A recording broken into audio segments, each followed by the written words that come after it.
Some of this you've already learned, and some of it is new. While Israel was staying at Shittim, the men profaned themselves by whoring with the Moabite women. The Moabite daughters, actually, the daughters. And the importance of that is that they were so intent on bringing the Jews to sin that they not only sent their older women, their wives to go ahead, but they even sent their so-called innocent daughters to have their first experiences as prostitutes. And they invited the men to sacrifices for their god. The name of their god is Baal Peor. And the men took part of that. And that was the Jews, the Jewish men took part. Israel attached itself to Baal Peor. We mentioned something about that last week, and God became Vayichar Hashem. God became incensed, furious with the Jews. So we will take a quick look at that aspect of the commentary by Samed, and I commented on it last week. So let's just take a quick look at it and come back. Thus Israel attached itself, and I said it last week, but I want to put the words in front of you on the screen now in terms of commentary. See how that's too high. Okay. There's the Hebrew word vayitzamed, and then there's the Hebrew word of devekut, let's say vayidbak. Here we have vayitzamed, that the people, Yitzamed Yisrael, the people attach themselves to Baal Peor. So what's the deal? To attach themselves, let's see if I can get that Rabbeinu Bachya. So by attaching themselves, just I think it's Rabbeinu Bachya. Here we go. By attaching themselves, they did not, as I taught you last week, replace the God of Israel with Baal Peor.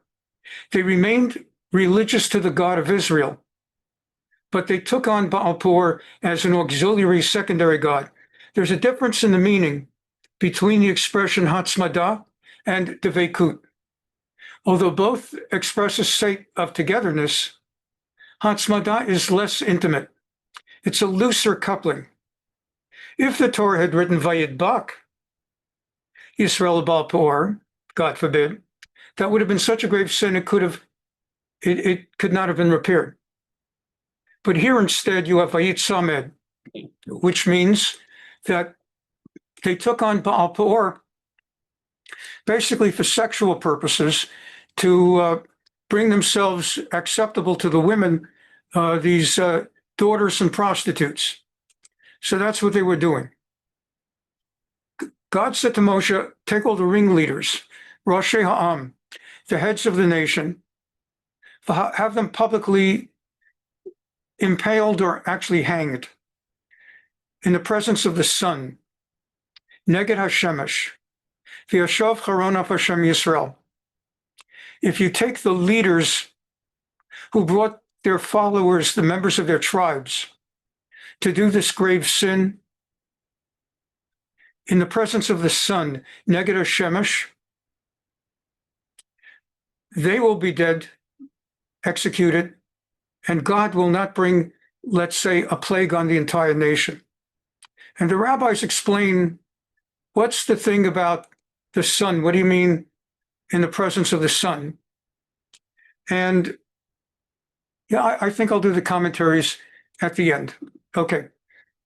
Basically, the commentaries are going to tell us, to the degree that we don't know, which men engaged in sexual relations with these Midianite women and which men did not. God had the sun sort of go down from the sky and sort of shine on the faces of everyone who had sinned. actually just pointing them out. Let's bring the person in. Okay. Moshe said to Israel's leaders, each of you slay those of his men who attach themselves to Baal Peor. Not actually Israel's leaders, but Shoftei Israel, the judges of Israel. Moshe called his judges, and there were thousands of judges for a nation of 3 million people. Hirgu Ishanashav, kill everyone within your tribe. Hanitzmadim, pardon me, who attach himself to Baal Peor. And just then, a certain Israelite man, Ish Mibnei Israel,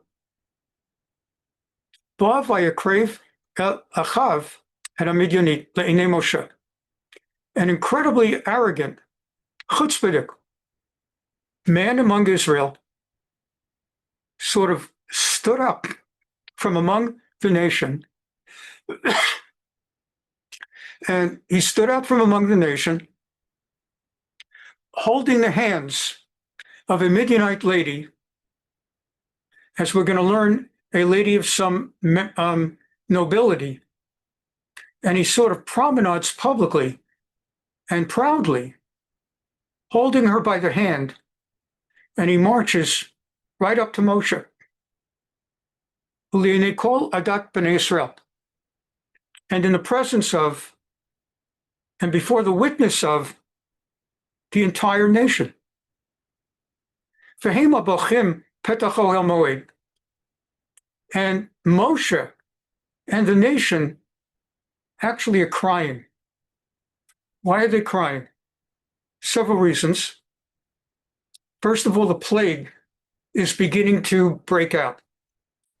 God is beginning right now to start slaying by plague from heaven people who have sinned with these women and who have attached themselves to this Baal Peor. So they're crying over that. And they're crying that some of the people who are instigating all of this are leaders of Israel. So it's not like you can turn to the leaders to put down this rebellion. Rather, the rebellion is being led by the leaders. And so people are crying.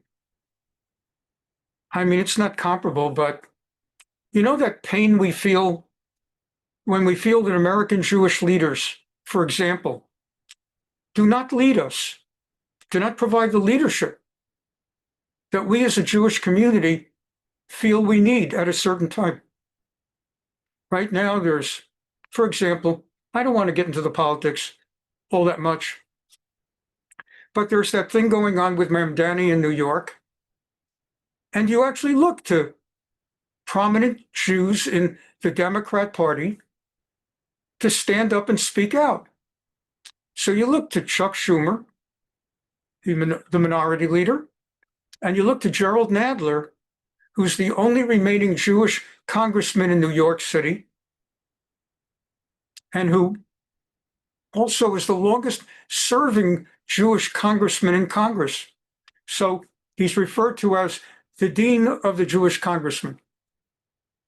And you look to Gerald Nadler and Chuck Schumer to speak out, and they don't. Each of them, despite everybody knowing who and what Mamdani is, both Schumer and Nadler talk about how, well, we want to meet him, we want to get to know him better, and we want to see what he has to say. And it makes us sad. We're not crying, but it makes us sad. Because where are the leaders? It's constant. We're constantly asked that. Where are the leaders? And in the same way, here, you don't have leaders. The leaders are part of the problem. So they're crying. And the rabbis tell us there's another reason they're crying. Who did Moshe marry? Moshe married Zipporah. Zipporah was a Midianitess. That is to say, Moshe, when he fled Egypt, when he killed the Egyptian taskmaster, and then he fled Egypt because Pharaoh wanted him dead or alive, and he ran into the wilderness, and he ended up among the Midianites, and he helped a bunch of girls who were shepherding their father's sheep to get water for their sheep because a bunch of ruffians were standing at the well and were going to harass them. So he helps them get water. The girls go home to their father, and he says, normally it takes you much longer to get the water. How'd you get the water so fast? And they say there was this very lovely Egyptian guy, and he seemed quite noble, and he helped us. They didn't know he was a Jew, but they knew he's Egyptian because of the way he was dressed, maybe his accent. And the father said, go get him. And the father's thinking, my God, I know the people of Midian. They're a bunch of grubs. And I'm the high priest of Midian. And I really I'm not very happy that my daughters are going to end up marrying those guys. And here's a noble Egyptian who just fell into our laps. I don't want to let that guy go without marrying one of my 7 daughters. So they bring him, he eats with them, and he marries Zipporah, a Midianite girl. So now this Jewish tribe leader, we're going to find out from the tribe of Simon, this tribal leader, with this lady holding her hand, this Midianite woman, whom we are going to learn is a princess among Midian, not an average, but a very beautiful and high-ranking princess among the Midianites, daughter of the king of the Midianites. And he goes up to Moshe, and in his face, and before the nation, says, you go ahead and stop me from taking this Midianite woman into my tent, because you took a Midianite woman into your tent. Well, what do you say about that? And the rabbis tell us that's why he's crying. Not that he did wrong. He didn't do wrong. She converted to Judaism, such as conversion existed in those days. She took on Judaism. We're going to see how we know that. So when he took Zipporah, she already had accepted the God of Israel, and not just by inciting, not that she shared 2 religions, but she basically abandoned the religion of Midian and assumed the religion of Judaism, and not only bound herself by inciting or vatitzamed, but clung to vayidbak or vatidbak, female, vatidbak, to God. So he was fine marrying her. There was no ban on marrying a Midianite woman who converts to Judaism. There is a ban on marrying a Moabite man or an Ammonite man. But you're allowed to marry a Moabite woman, which is what Ruth was once she converts to Judaism, which she did with Naomi. We learned all of that not long ago. But when it came to Midianites, you can marry them if she converted. And Zipporah did. So what's he crying about? Because he's still, what's he going to do? He's going to start getting engaged. You've got a really arrogant, brazen chutzpan, who's the head of the tribe of Simeon, who's got the arrogance to go into his face. You're going to start arguing with him. You're Moshe Rabbeinu. You are far, far, far in status above this guy. It is not your place to argue with or defend yourself. What you did was righteous. At the time, you didn't have the opportunity to marry a regular Jewish girl in Egypt. They were all slaves. You're the prince of Egypt, raised in the Pharaoh's palace. You're a little bit still, they don't know exactly what to make of you. Are you a Jew? Are you an Egyptian? Until you went and killed the Egyptian taskmaster in chapter 2, Pasuk Yud Bet, verse 12 of the book of Shmot, no one suspected you're Jewish anyway. Now they're wondering.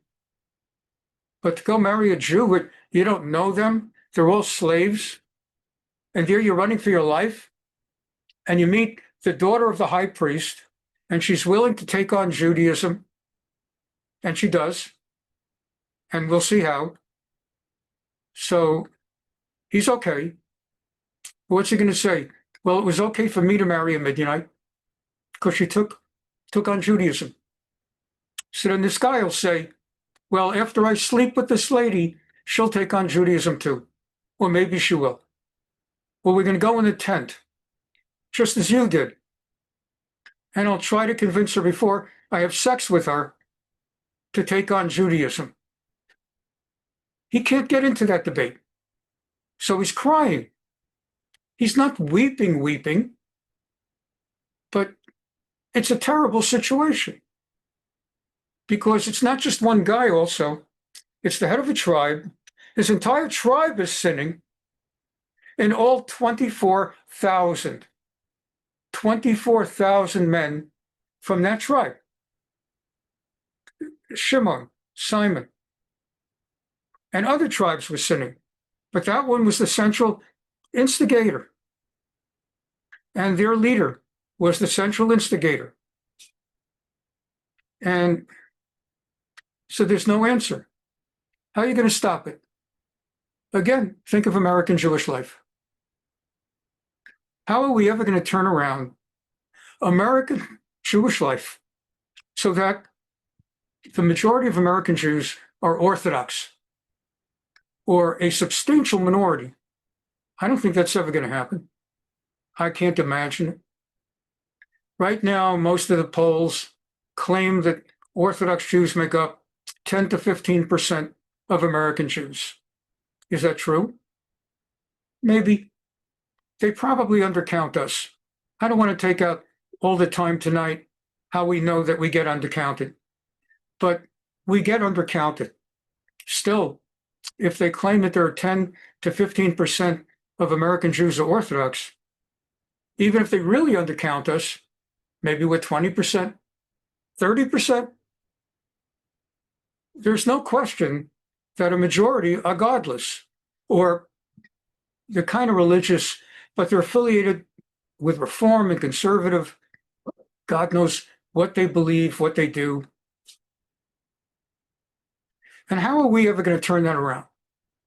And to a certain degree, there's kind of a mindset that says we're never going to turn that around, but that's not our job.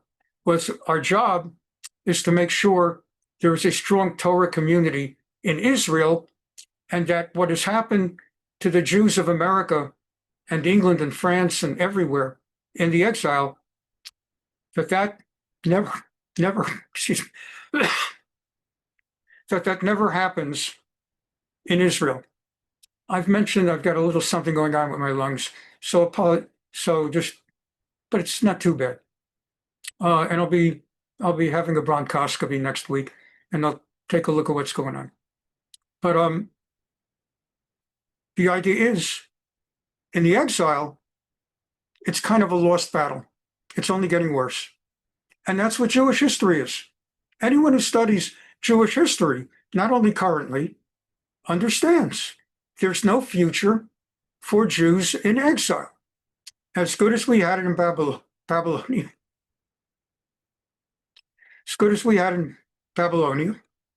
it came to an end. Babylonia was so good, that's where the Talmud was composed, authored. But Babylonia came to an end. Jews of Egypt came to an end. Golden Age of Spain came to an end. Jews in the Arab world came to an end. Everywhere where Jews had extraordinary Jewish communities in exile eventually came to an end. I only talked about a week or two ago about that's one of the reasons Jews are not farmers outside of Israel, because we're so sure that sooner or later we're going to get thrown out. You can take with you knowledge, your studies, your professional skills, your teaching ability, and diamonds, jewels. But you can't take a farm with you. And that's why Jews stopped going into farming, went into business, went into banking, investing, international trade. And there are lots of anti-Semites who attack us for that. Jews own the banks, Rothschilds. Jews own Wall Street. Jews don't work hard. It's because it always comes to an end. Can't take a farm. So what's going on in America might be unsavable. But Israel, that's where the great war takes place for Jewish religious and spiritual subversion. Is that Moshe doesn't know what to do. His nation that he has brought from Egypt, and they're so close to going to Israel, and now he looks at them and he sees it was on his watch. He was the leader. What happened on his watch? The rabbis tell us that the Jews, when they were slaves in Egypt, did not engage in sexual immorality. Part of it, you would say, well, they're certainly not going to fool around with Egyptian women, with the wives of their slave masters, but they did not fool around with other Jews' wives either. The Jews were extraordinarily moral. Under Yosef, and when Joseph died, during the years of slavery, and then there was the Pesach, and we left. And next thing you know, the sea splits, and we're at Mount Sinai getting the Torah, the 10 pronouncements, Aseret HaDibrot.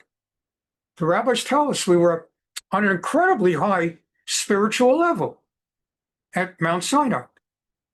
That's why everyone, Gemara says, even the handmaiden among the Jews, merited seeing the divine revelation, hearing God speak. Each person heard the 10 pronouncements spoken by God. Well, the first 2. Moshe spoke the other 8. That's another story. But everyone heard the first 2, even a handmaiden. The people were on that religious, spiritual level. And now they're going around sleeping with a bunch of Midianite whores, prostitutes, that are just coming in hordes, Hordes.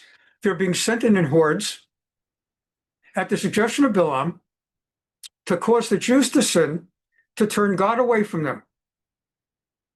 And Moshe is sitting and he's watching.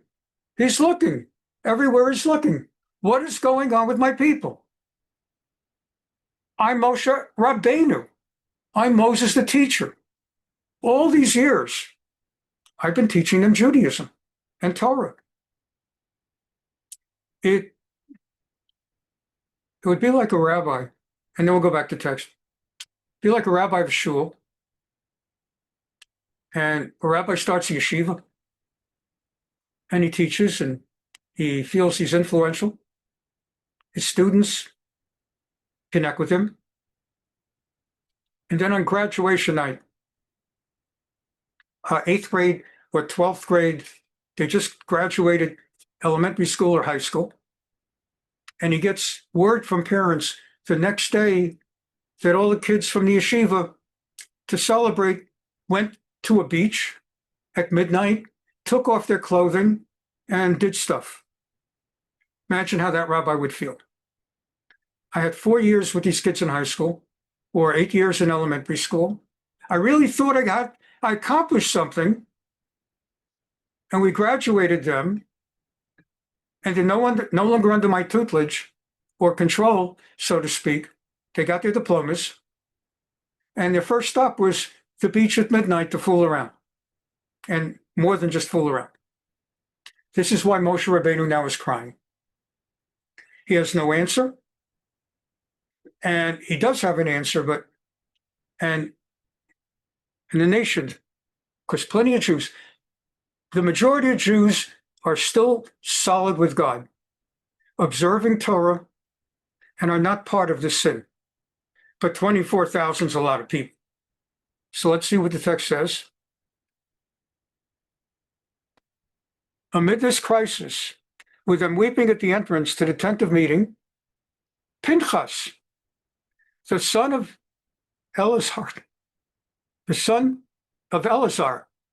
one of the sons of Aharon. Aharon the Kohen Gadol, the first Kohen, had 4 sons. Nadav and Avihu died. It left Elazar and Itamar. Elazar was third, therefore the oldest living, so he became the next high Kohen when Aharon died. And Itamar, his brother, was assistant Kohen. Pinchas was the son of Elazar. God had named Aharon Kohen Gadol, high Kohen. And God, when he named Aharon, also told Aharon, and I designate your 4 sons also to be Kohens. God designated 5 Kohanim, but did not designate it as something that would be a lineage thing, that it would become a family line. Only 5 Kohens. Pinchas, the son of Elazar, was not a Kohen. But because of what he does now, God turns to him and says, I'm naming you a Kohen too for the next generation, and your descendants will be Kohanim for all time thereafter. When Pinchas, the son of Elazar, son of Aharon the Kohen, saw what was going on, he broke away from the greater assembly and took a spear in his hand. He followed the Israelite man into that guy's tent. The guy was walking in the tent defiantly with this princess of Midian, and he stabbed both of them to death, the Israelite man and the woman, through their bellies. And there's an important aspect of that. Then the plague against the Israelites came to an end. Vateyatzar. It ended. Atzor is a traffic sign in Israel. That's a stop sign. Atzor, stop. And the Magefa, the plague, ended from among the Jews.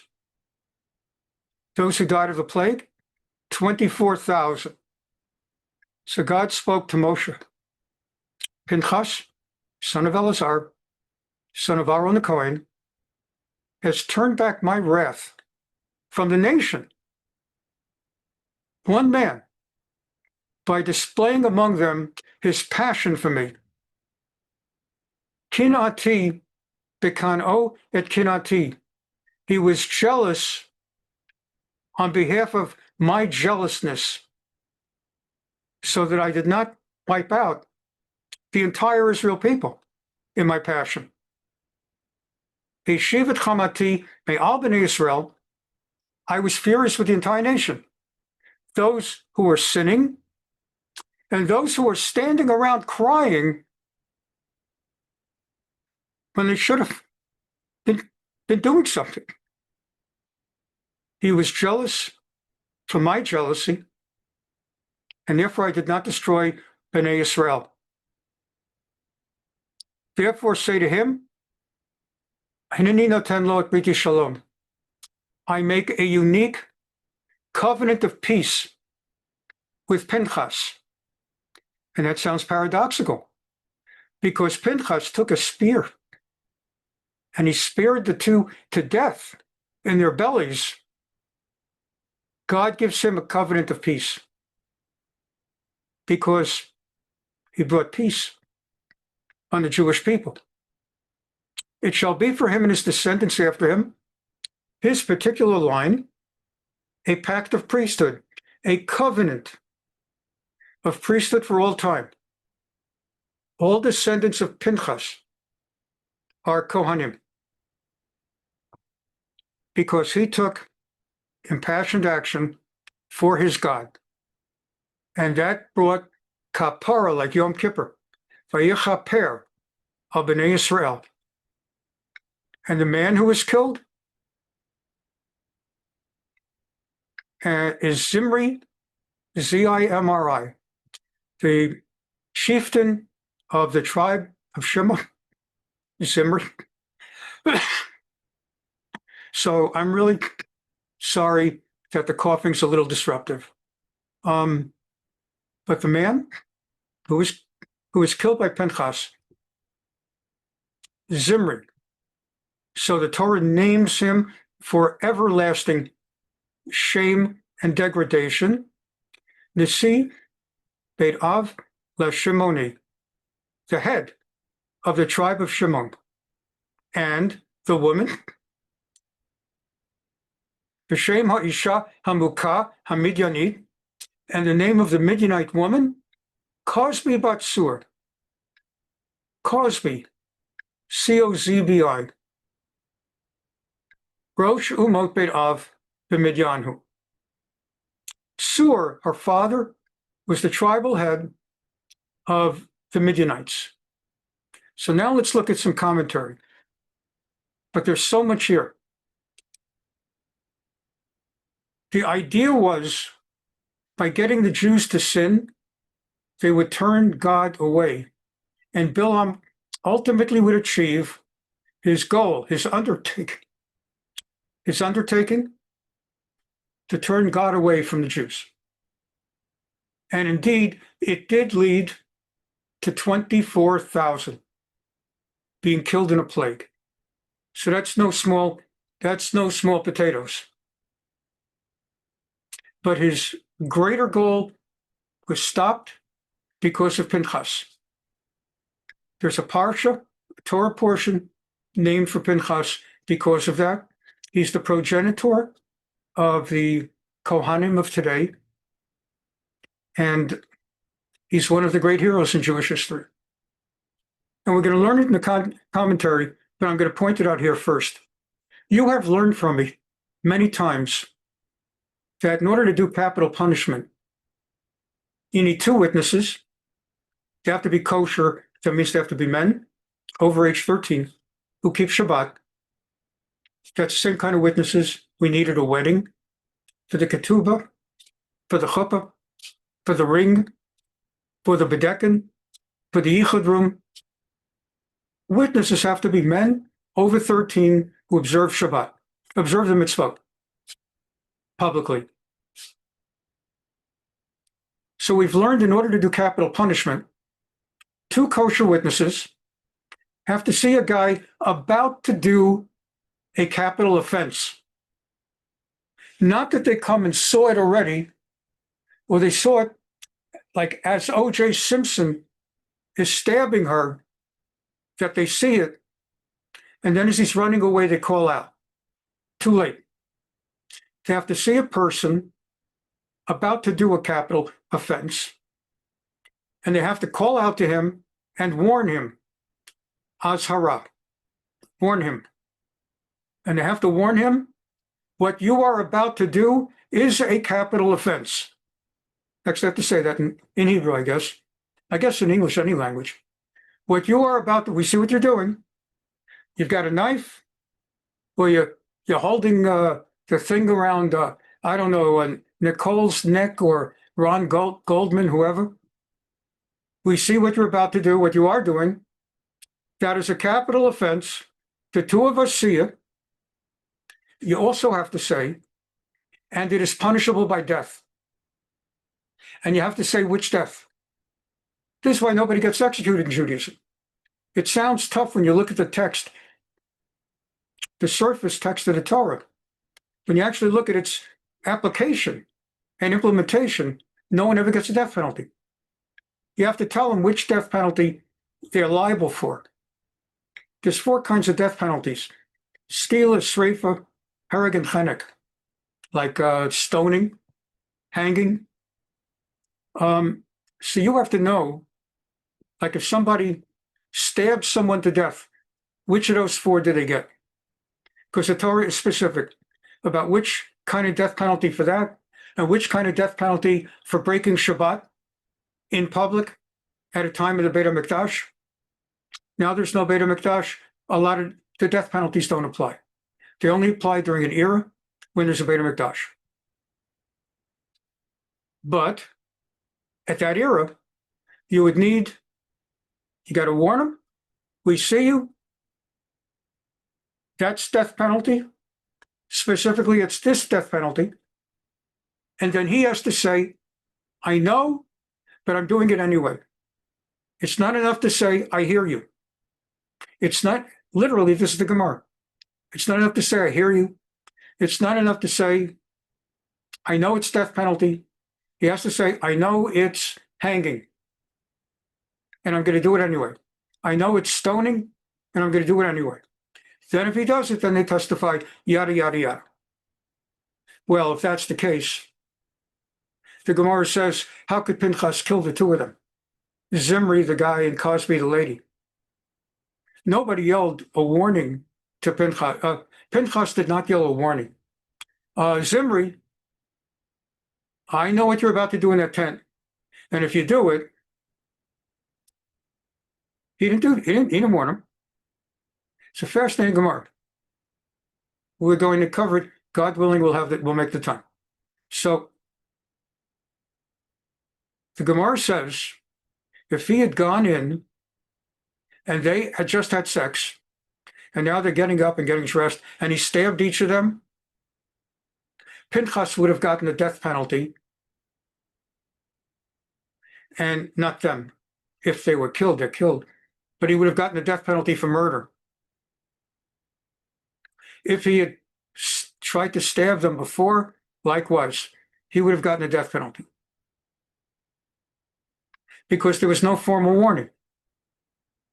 The only way he could get away with it, take law into his own hands, and not pay the price for murder, having failed to warn and created a situation under which they should be executed, the only way would have been if with his spear he had speared them in the act, so that when everybody would walk into not everybody, but when the police, the shoftim and shotrim, the law enforcers, would walk into the tent, what just happened here? They would see Zimri on top of Cozbi in that position, pretty much stapled together by the spear.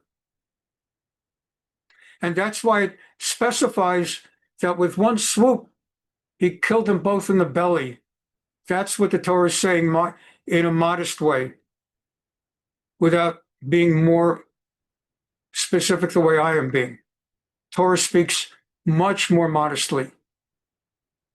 And therefore, by spearing them both in the belly at the same time, how could that be?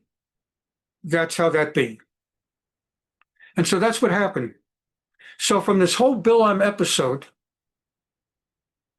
24,000 were killed because the act of sex was used to turn the Jews to be sinful against God and to attach to another God.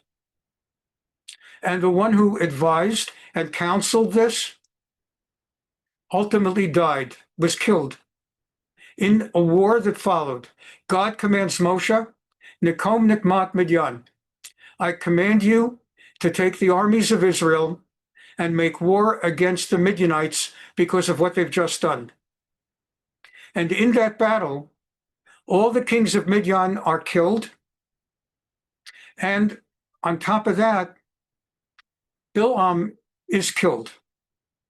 He's there with the Midianites, giving them advice, having left Moav, whose king threw him away because he wouldn't pull a curse against the Jews.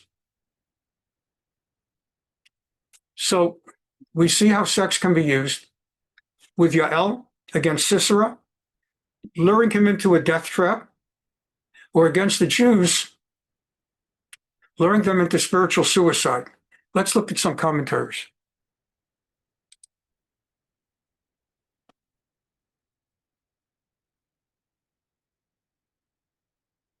Take it off the screen. Okay, here we go. Here we go. Okay, we did that. So we are reminded of the Torah commandment. God says you're going to be coming to the land of Israel, and when you come, you're going to find Canaanites there. Mark well what I command you this day. I'll drive out before you the Amor, the Canaani, the Hitti, Frizi, Chivi, Yevusi, all these 7 nations of the Canaanites. Beware of making a covenant with them, lest they be a snare in your midst. You must tear down their altars, their idolatry, smash their temple pillars, cut down their idolatry, whatever they've got. Asherav were tree goddesses. They worship trees, a female goddess. You have to destroy those trees. You have to destroy those altars. For you must not worship any other god, because Hashem, whose name is Kana, jealous, is a jealous God. Kel Kanahu. You must not make a covenant with the inhabitants of the land, for they will lust after their gods and sacrifice to their gods and invite you, and you will end up eating of their sacrifices. And when you take wives into your households from among their daughters, for your sons, their daughters will lust after their gods and will cause your sons to lust after their gods. Just last class, I showed you how you had Doug Emhoff going to church on Easter and Anthony Weiner fasting on Ramadan and eating only halal or whatever. Even despite being Jewish, he ate pork all his life, and then he married a Muslim, he stopped eating pork. So we have that law. You have to be careful about non-Jews, particularly intermarriage. Here we learn from the Gur Aryeh. Gur Aryeh says, what I told you, that what they did was because of the counsel of Bil'am, al yedei atzat Bil'am. They did it because of Bil'am's counsel. Perush mashahayu ochim achar znut. In other words, the idea that the Jews started engaging in prostitution with those women, even though when the Jews were in Egypt, they never engaged in sexual immorality. The Torah itself says, in the Torah, when they were in Egypt, that they were moral. Ata with an ayin means now. And how could it be that now they failed with this and fell prey to this terrible sin?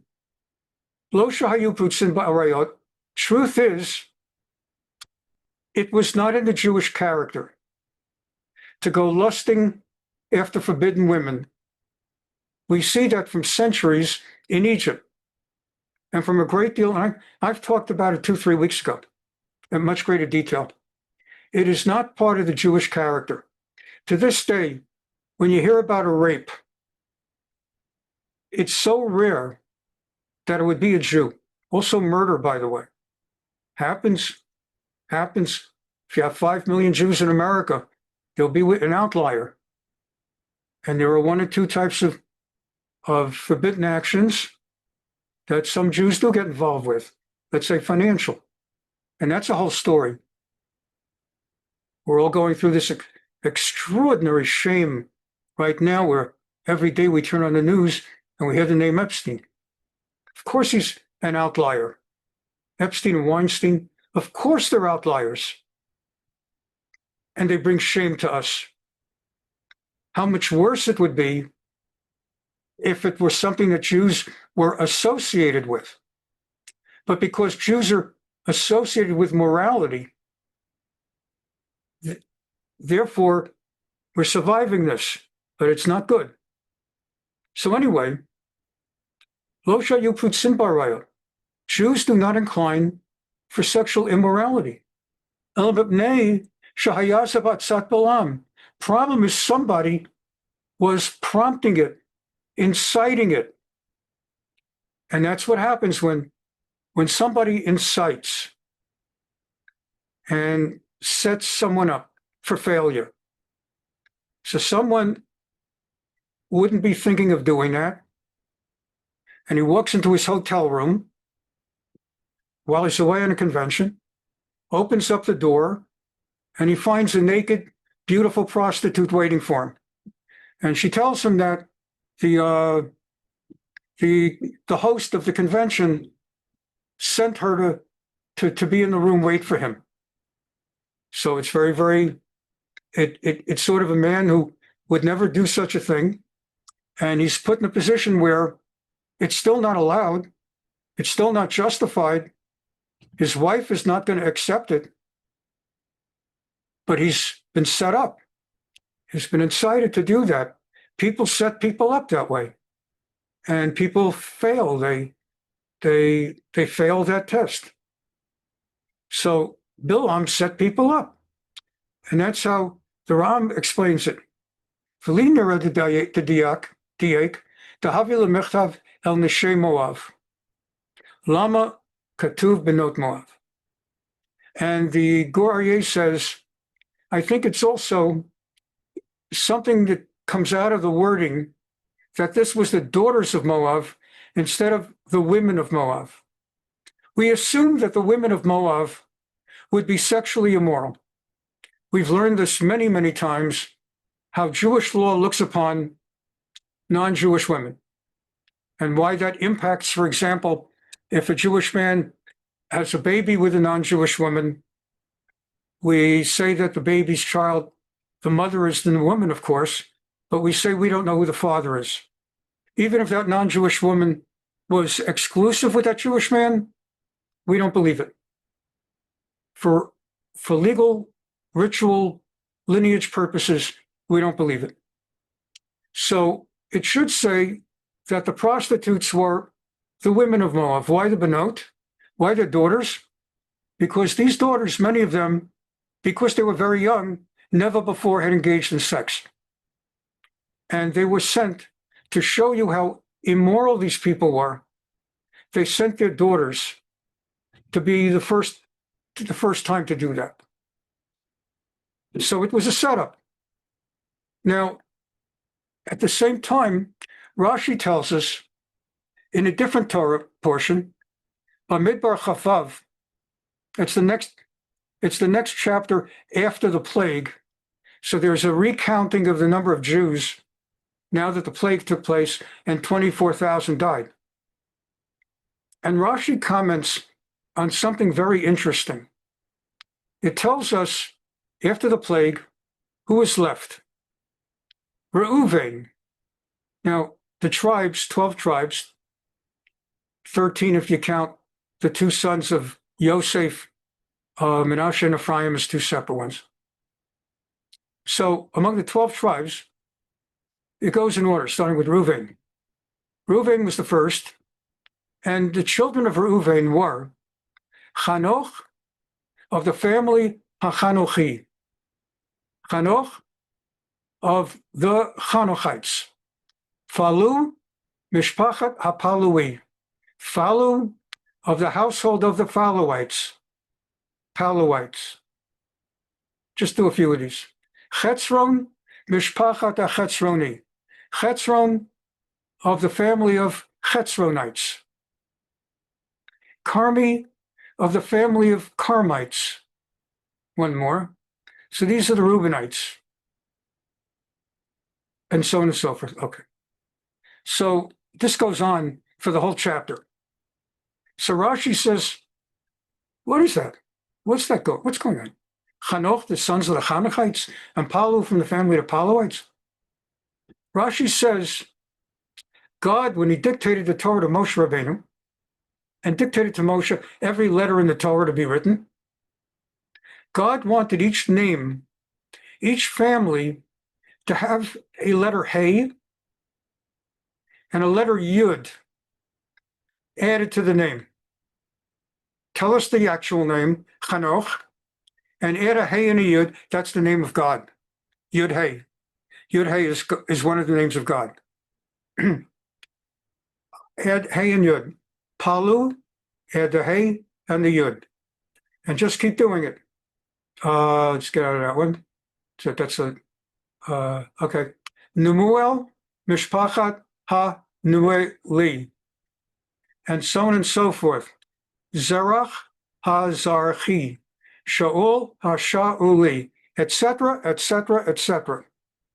That God wanted each family among the Jews to have the letters Hey and Yud. God's name. He placed his holy name on every Jewish family because every Jewish family was actually moral. The Jews were a moral people, and the only ones that, let's see, was young, and it was just, and it's just like every family. Yeah, I could just go on and on. Every single one. There was a unique morality among the Jews, and God wanted to symbolize that he knows it. I saw what happened with the Midianite women and the 24,000 who have been killed in the plague, but I want to assure that I saw that the overwhelming majority of the nation are holy and moral. And the question now is discussed by Malbim. Wait, who are the bad guys? Malbim wants to know. The Moabites or the Midianites? This all began when Bil'am was hired to advise the king of Moav. There was no Midian in the story. It was the king of Moav. And then Bil'am tried to curse the Jews, and he couldn't. It came out a blessing. And he went somewhere else, tried to curse the Jews, came out a blessing. Tried a third location, tried to curse, came out a blessing. The king of Moav was furious at him and expelled him. But that's the only ones involved in the story. Moav. And yet we're finding that all the prostitutes who came in hordes and caused the people to sin were not Moabites, but Midianites. Where did the Midianites come from? So that's something that Malbim explains.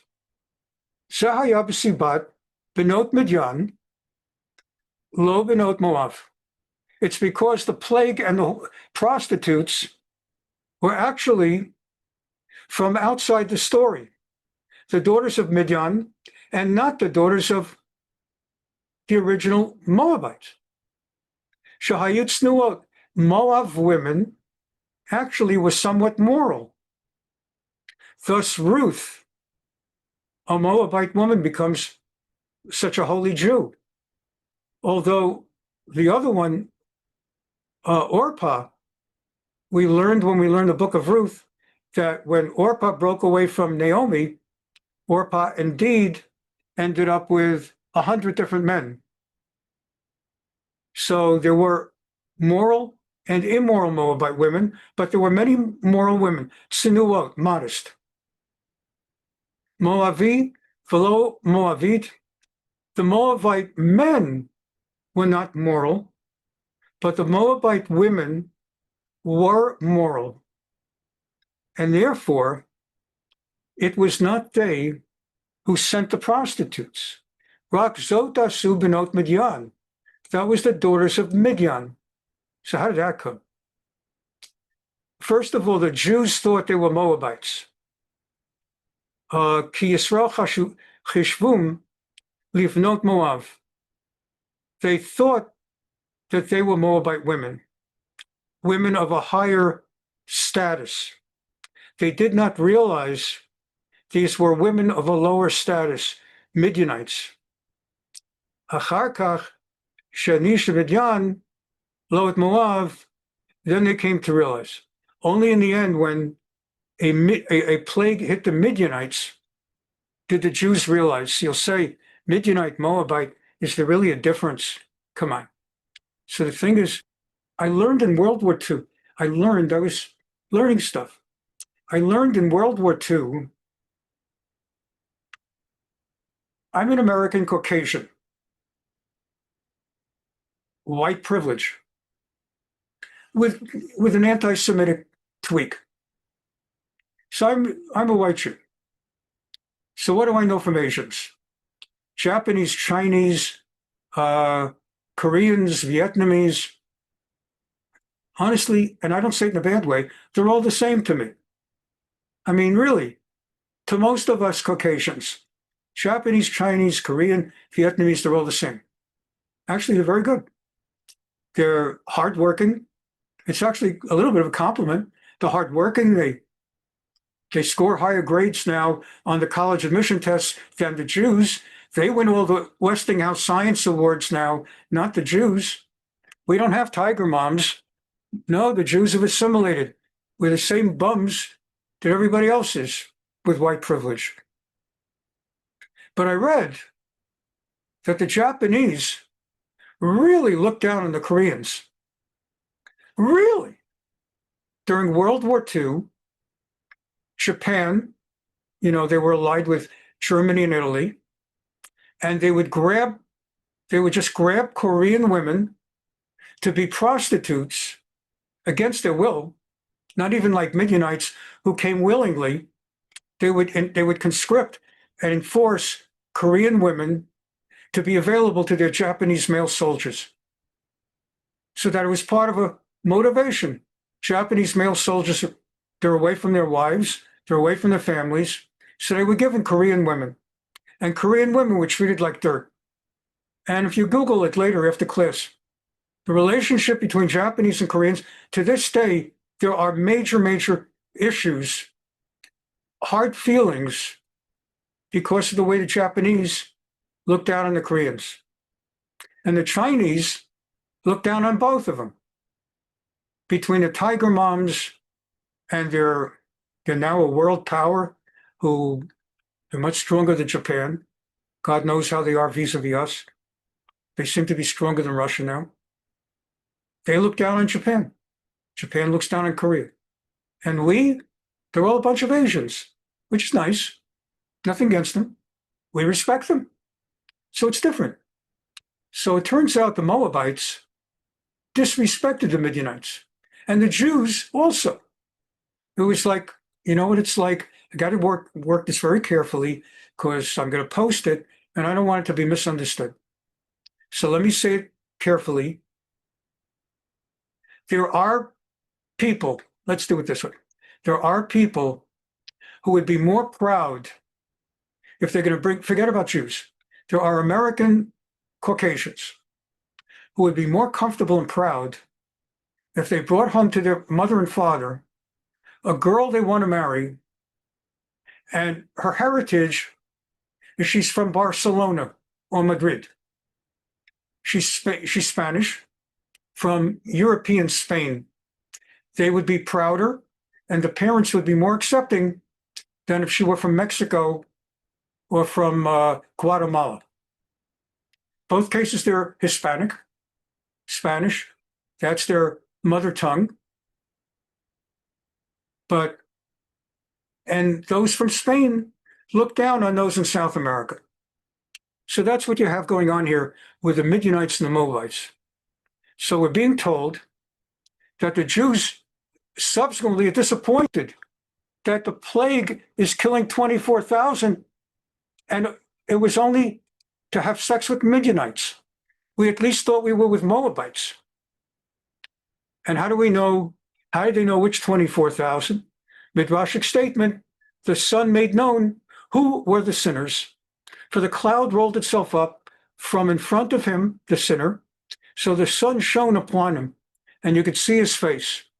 And because of time and stuff, I won't read you that midrash as well. It says the same thing. Now, who killed the sinners? Each one of the judges of Israel killed 2 men. And the judges of Israel were 88,000 in number. The idea is if you're going to sentence someone to death, you have to kill him. Now, that is not always the law on capital punishment, but that's what it was here. If you're going to sentence someone to death, you go ahead and lower the electric switch or drop the pellet in the gas chamber.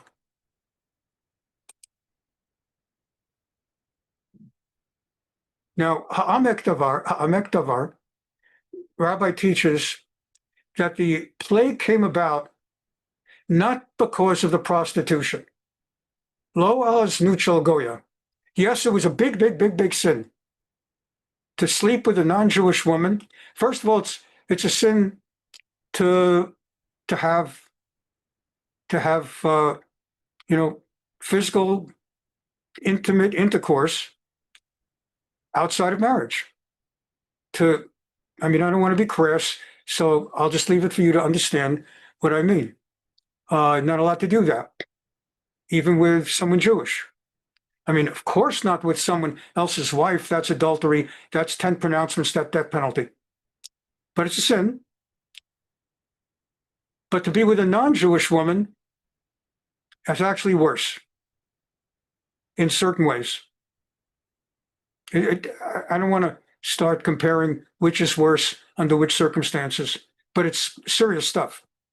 But it's not necessarily death penalty stuff. Everything is contextual. Here, God did not bring a plague because they had 24,000 who were intimate with the Midianite women, below avodah zarah kamosh, and also not because of the god Kamosh, who's a god of the Moabites. Sha'achlu v'shtachavu b'shvil ahava. Because the way that Kamosh was apparently worshipped is that you would sit down and eat a nice meal and you would bow down. And it is the opinion of Ha'amek Davar that even for that, people were not smitten by plague. Not for having had sex, but that they would be punished severely, but not with a plague that instantly would kill 24,000, and not for sitting and eating. However, aval hanitzmadim l'bal peor shehema hayu be'emet ovdei avodah zarah. Rather, the ones who attach themselves to Baal Peor, they deeply, more than enjoying a meal and bowing down, they, by contrast, actually absorbed a belief that Baal Peor is God, or is a co-God together with our God. Where the others were, the way Doug Emhoff probably, when he goes to church for Easter, I don't believe Doug Emhoff believes in Jesus. It is very possible that he stands when the pastor or priest says, all rise, very possible that he rises, and when they start singing Ave Maria or Come Let Us Adore Him, very possible he sings also. But I don't believe he believes in Jesus, because I don't believe he believes in anything. When they were eating their meals, same thing with Anthony Weiner. He doesn't believe in Muhammad and Allah. When he fasts on Ramadan, he believes in having sex with Huma, Abadan. So let's understand what's what. So what Ha'amek Davar is saying is that the Jews who associated with Kamosh, they were having a nice meal. They went through the motions of prostrating, but they didn't believe he's a real thing. It's a real thing. And they weren't struck by plague because of their intercourse with the non-Jewish women, but with Baal Peor, they actually came to a belief that this is a god. And that's why they were stricken, 24,000 of them.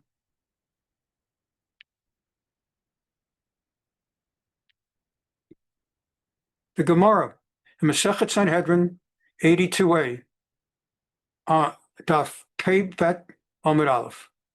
If Zimri, the son of Saul, had separated himself from the woman, and only then Pinchas killed him, Pinchas would have been executed for killing him, because it's permitted for zealots to kill only while the transgressor is engaged in the act of intercourse. Furthermore, if Zimri would have turned and in self-defense killed Pinchas, he would not have been executed for killing Pinchas, because Pinchas was trying to kill him in a context where the death penalty, Pinchas was not authorized to execute a death penalty. One is allowed to kill a pursuer in self-defense, provided that the pursued is not liable to be executed. So what did Zimri do? He arose and gathered 24,000 people from the children of Israel, went to Cozbi, daughter of Tsur, princess of Midian, and said to her, "Submit to me and engage in intercourse with me." Again, the modest terminology of the Talmud. The boldface is the translation of Talmudic text, and the non-boldface is the unspoken words filling in the sentence. Submit to me, meaning engage in intercourse. She said, "I'm the daughter of a king, and this is what my father commanded me when he sent me down to prostitute among the Jews. Submit only to the greatest of them, because you are the daughter of the greatest." Zimri said to her, referring to himself, "I'm the head of a tribe, and I'm greater than Moses, because I'm of the tribe of Shimon, the second child born among the 12 tribes. Reuven, Shimon, Levi, Yehuda. Our first mother, Leah, our first 4 children were Reuven, Shimon, Levi, Yehuda. So Shimon is the second in line, and Zimri is from the second of the womb, whereas Moshe comes from the third of the womb, Levi. So he says, I'm higher ranking than Moshe. Obviously not. But how many men go out on a date and tell women things about themselves that are not true? This guy is not the first one. False valor. It's actually, I believe, a federal law, but the Supreme Court may have overturned it. The false valor law. It was actually a law a few years ago. Again, I think the Supreme Court changed it. A woman sued a guy. She went on a date with him, and the guy gave her a story about he's a war hero. So she agreed to go and have sex with him. And then she found out he never fought in the war. He just said that so she sued him. And the tort is called false valor. And he was found guilty under the law. And I think the Supreme Court overturned it. And it was like the First Amendment or something. And she should have done closer vetting of the presumed vet. Anyway, so Zimri grabs her by the hair, brings her in front of Moshe, and says to Moshe, who's the son of Amram, which shows you the chutzpah, doesn't even call him my teacher, my master Moshe. Son of Amram, is this woman forbidden or permitted? And if you say she's forbidden, so what about the daughter of Yitro, your father-in-law, to whom you were married? Well, who permitted her to you? So that Moshe, he was kind of didn't know what to say. So he cried. All the members of the Sanhedrin cried. They didn't bawl. They cried in weeping. And that's the meaning, and they're crying at the entrance of the tent of meeting. Hema bochim petach ohel moed bocha. And then Pinchas saw what's going on, arose from the midst of the congregation. Here you go. He remembered the halacha.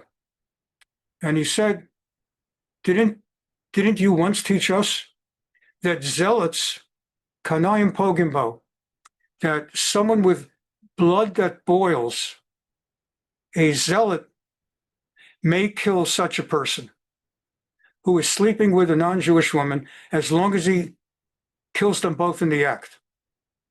And so that's where that comes from.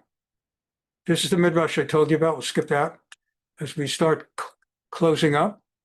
Here we have the Ralbag. Hevia b'machane Yisrael b'fehesir. So Zimri did it with arrogance in public. Shahayu roim zem Moshe v'chol eda. As everybody watched and saw how Moshe and the entire congregation, v'viali ahalo l'shkavima v'yoseze be'et shahaya Yisrael metim b'magefa b'magefa. He didn't even care, Zimri, that even as he was doing it, God was beginning to smite hundreds who would turn into 24,000, as people were just dropping dead like flies, quite clearly from a plague, quite clearly by divine wrath. He still proceeded in public. And that's why they were crying.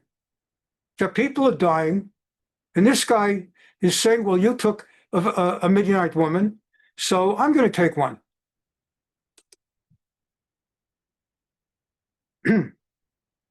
Gemara says it's an abomination.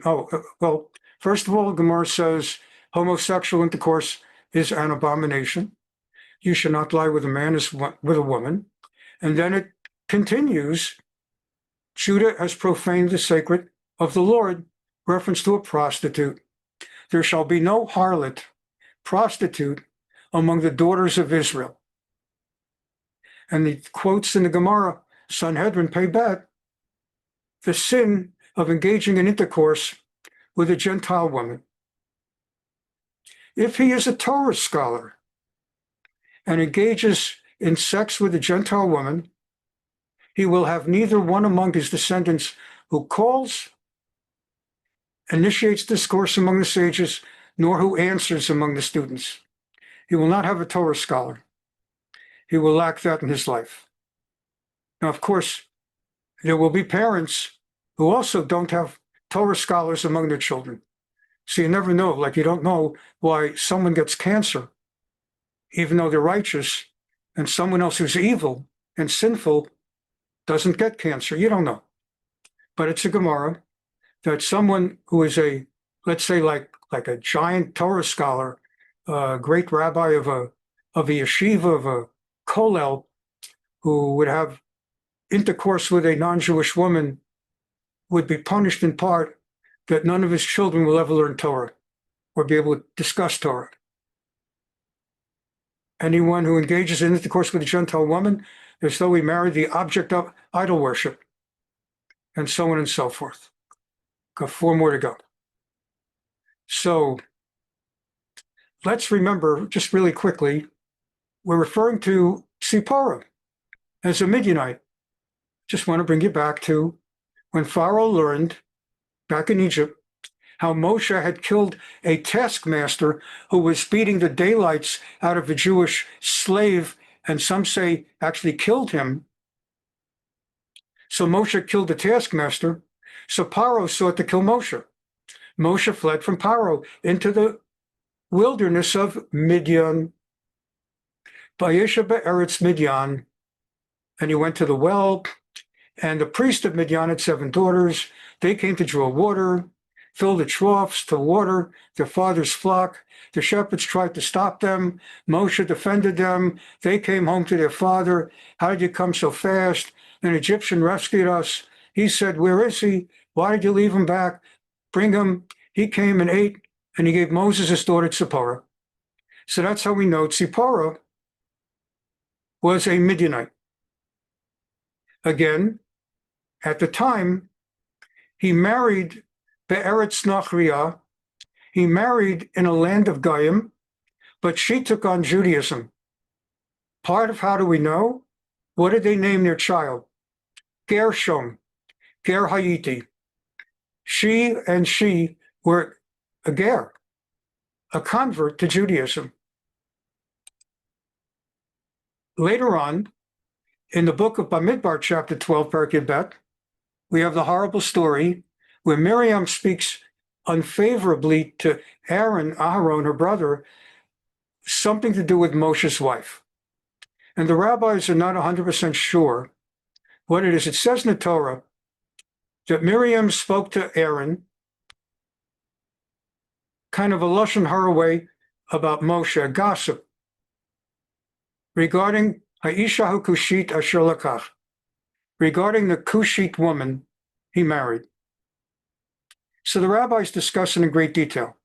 In modern day street Hebrew, a Cushi is a black person. It would be like Negro. In other words, It's not the N word, but it's also not black or African American. It's like Negro, you wouldn't call a black person that. So someone who refers to a Cushi, it's not the N word, but it's not the most respectful word. Cushi seems to mean like an Ethiopian woman, because Ethiopia in Hebrew is Eretz Cush, the land of Cush. Their people are Cushim, are literally Ethiopians. As you know, the black Jews in Israel are Ethiopians. So Miriam talks to Aaron about Moshe's black wife. It's a question, what's that about? One opinion is that black people were regarded culturally as extraordinarily beautiful. And it was so rare among the Jews. Now, if you live in America or in Israel, there's a lot of black people.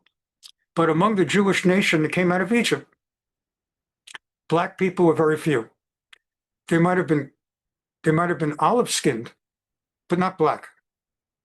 So one opinion is she was talking about the beautiful wife. What had happened was a man may not have been physically intimate with his wife for a minimum of 3 days if he is going to encounter God. We know that because when the Jews surrounded Mount Sinai to receive the Torah, God commanded that all Jews separate from their wives for 3 days, because I, the Lord God, am about to appear on Mount Sinai before you, and you must have been separated from your wife for 3 days. So that's how we know that. Now, whom did God on other occasions appear to? Moshe. Pretty much no one else, only Moshe. How often, when? Moshe never knew. God simply would suddenly appear without advance warning or notice. Moshe came to the understanding, since I never know when God's going to appear directly to me for prophecy, and since I need to have been away from my wife for 3 days before I encounter God, effectively what that means is I have to be physically separate from my wife from now on. Unless God ever tells me I'm never going to encounter you again. So Moshe stopped being intimate with his wife, so that no matter when God would appear, he would not have been intimate within the previous 3 days.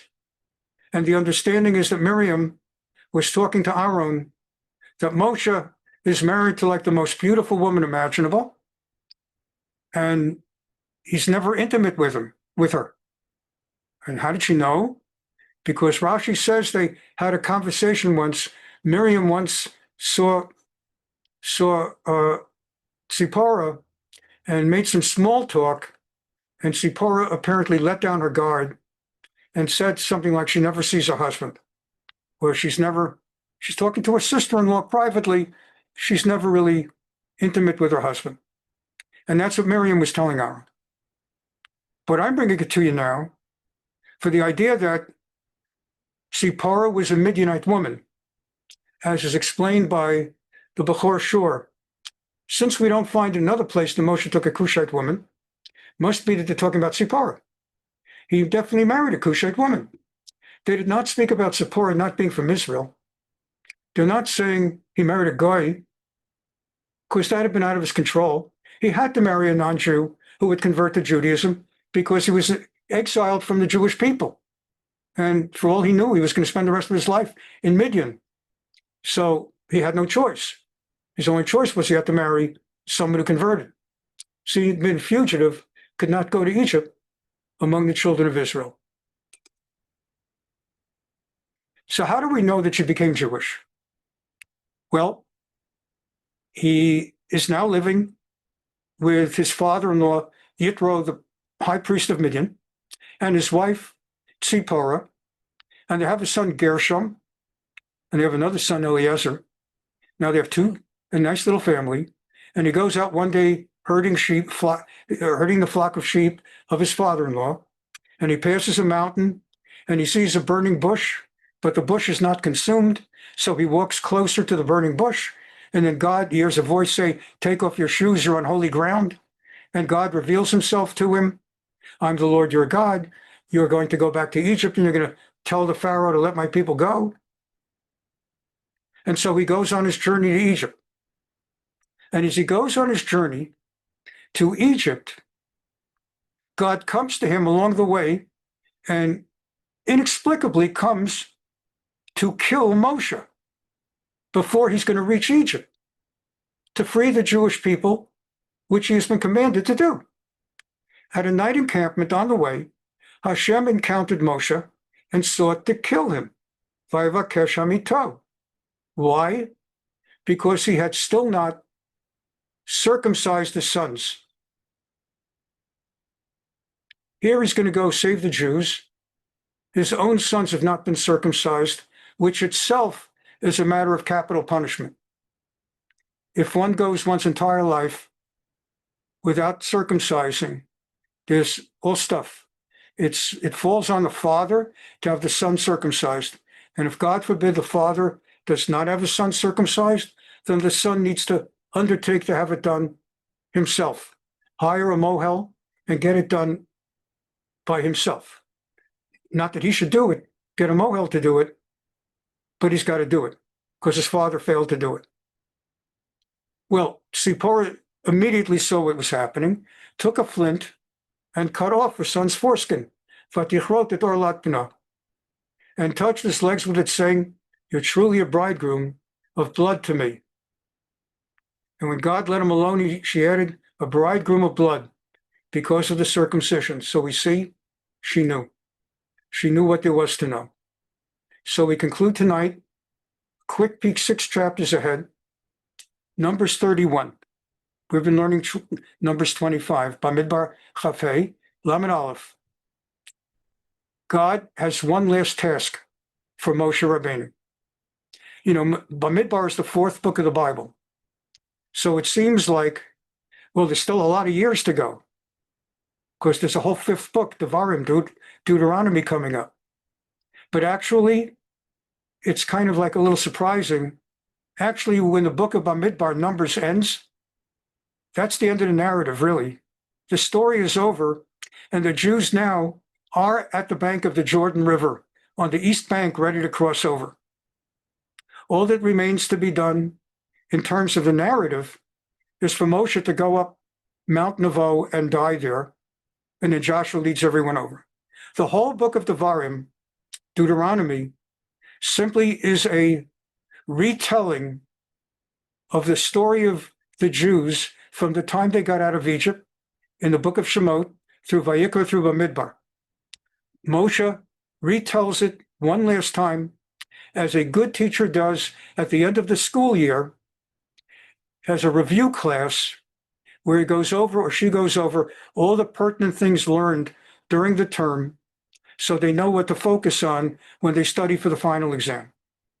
So the book of Devarim is a review course, everything you've learned, and there's some extra things to come in. So his life basically is done. His one final task. God tells him the one unfinished piece of business is the Midianites killed 24,000 Jews by sending their daughters to Hur among the Jews at the behest of Bil'am. That has to be avenged, and the Midianites have to be beaten and wiped out. And you will go to your resting place at the top of the mountain as soon as you finish this task of wiping out the Midianites. And all the rabbi commentaries, we don't really have time now, talk about how anybody but Moshe might have taken his good time and taken 5, 10, 20 years, sort of like the way Israel seems to be fighting in Gaza, till they finally get done with it. Of course, he's not going to die until he finishes the task. But instead, what he does is he immediately sets about to make that war, kill out the Midianites with haste to fulfill God's will. And then he dies. Hashem spoke to Moshe, avenge the Israelite people, Bnei Israel. on the Midianites, mate the Midianim. Then you shall be gathered to your kin. Achar tiyasef l'mecha. And so Moshe, right away, next pasuk, spoke to the militia. Let the troops be picked. Everybody, let's go. We're going to war. And so on and so forth, 1,000 from every one of the tribes, etc., etc., etc. And they took the field against Midian, as Hashem had commanded them, and they killed the kings of Midian, 5 kings. Evi, Rechem, Sur, Hur, and Reva, the 5 kings of Midian, and they also killed Bil'am, who had been the one that incited them, etc., etc. And with that, we conclude this part of our unit. I want to thank you all for being with me through all this learning. And next week, the current plan is that we will jump ahead to this guy, Mordechai Vanunu, I've been promising you. I myself noticed, you may have noticed too, for the first 40 minutes, I was coughing a lot. And it seems that when I'm projecting for 30, 40 minutes with whatever is going on in my lungs, I guess it expands the airways, having projected for 40 minutes and the coughing stopped. But obviously that's not an ideal situation. So I'll find out next week a little bit more, God willing. And all the different guesses of what it is seem to be things that are treatable. But there's an outside chance that they may take me off calendar for a week or two, depending on what they find. So I'm just giving you a heads up. But right now, Tuesday night, we continue with David and Avshalom, and Thursday, we continue with Mordechai Vanunu. Have a wonderful Shabbat Shalom, and be well. Thanks for being here. And thanks for putting up with my first 30, 40 minutes. Bye-bye.